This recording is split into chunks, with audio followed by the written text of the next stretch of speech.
Hoje, a gente vai mergulhar na história de um super-herói que, olha, não é dos mais famosos para explorar um tema que todo mundo conhece muito bem. A arte, muitas vezes difícil de saber esperar. E para começar, essa citação aqui é a nossa base. A ideia de que existe um tempo certo para tudo vai ser o fio que conecta toda a nossa conversa de hoje. Essa é uma pergunta que mexe com a gente, não é mesmo? Aquela sensação de ter um potencial enorme, mas parece que sempre tem alguma coisa, um obstáculo aparecendo no caminho. Pois é, essa é a essência da história que a gente vai ver. Então vamos lá. O nosso personagem central é o Guy Gardner. Nos quadrinhos, ele tinha tudo para ser um dos heróis mais poderosos do universo, um Lanterna Verde. O Anel de Poder literalmente o escolheu. Só que a história dele é uma coleção de quases. E que coleção, hein? Primeiro, na hora H, o anel escolhe o Hal Jordan só por uma questão de proximidade. Anos depois, surge uma nova chance. E um acidente de ônibus terrível tira ele da jogada. E quando ele finalmente consegue uma oportunidade, uma bateria de poder explode e o deixa em coma por anos. É uma sequência de má sorte que parece até piada. E qual foi o resultado disso tudo? Uma raiva. Uma raiva imensa. Anos e anos de frustração de ver o próprio destino escorregando pelos dedos transformaram o Guy Gardner numa pessoa super amarga, furiosa. Essa raiva se tornou a marca registrada dele. Agora, o mais interessante é como essa jornada emocional é representada nos quadrinhos. O Gardner chega a se tornar um Lanterna Vermelho, um grupo cuja força vem justamente do ódio. Mas, com o tempo, ele encontra um caminho para a redenção e se transforma num Lanterna Azul, que é movido pela esperança. É uma dualidade incrível, né? E é aqui que a gente faz a ponte da ficção para a nossa realidade.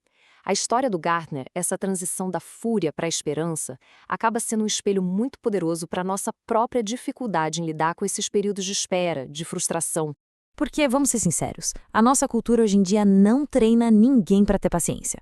A gente quer tudo para ontem. É o delivery chegando em minutos, a temporada inteira da série disponível de uma vez. Esperar virou quase um palavrão, uma coisa para ser evitada a todo custo. Mas essa coisa de esperar não é nova. Pelo contrário. Se a gente olhar para histórias antigas, vemos exemplos de esperas monumentais. A fonte que usamos nos lembra de Abraão, que esperou 25 anos para a promessa de um filho se cumprir. 25 anos? Depois tem José, que passou 13 longos e sofridos anos como escravo e prisioneiro antes de, enfim, se tornar governador do Egito. E o que dizer de Moisés? Ele esperou 40 anos no deserto, um tempo que parecia ser de total esquecimento, antes de ser chamado para libertar o seu povo. 40 anos! E para fechar, o exemplo de Jesus, que viveu 30 anos numa vida comum, sem chamar atenção, antes de começar o ministério que mudaria um mundo. Pelo visto, a espera é um tema bem comum em jornadas de grande impacto. Então, a grande questão é, por que tanta espera? A fonte que pesquisamos propõe uma ideia muito poderosa. Esse tempo não é um vazio, não é tempo perdido, é o processo. É o período de preparação, sabe? Onde o caráter e as ferramentas que a gente vai precisar lá na frente são construídos.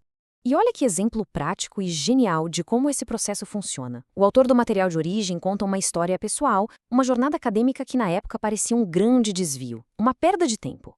Mas que, olhando para trás, ele percebeu que foi exatamente a preparação necessária para o trabalho que ele faz hoje. Cada passo, até os que pareciam errados, faziam parte do caminho. A mensagem que fica, então, é bem reconfortante. Olhando para a jornada do Guy Gardner e para todos esses exemplos da história, a conclusão é clara. Quem está hoje num período de espera, na verdade está em ótima companhia. Com base nisso, a análise nos deixa um desafio bem prático. Refletir um pouco sobre quais são os inimigos da espera na nossa vida. O que mais nos sabota? É a comparação com os outros? A ansiedade? A impaciência?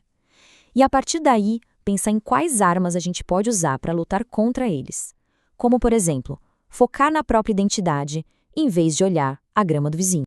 E a gente termina com essa pergunta que fica para reflexão.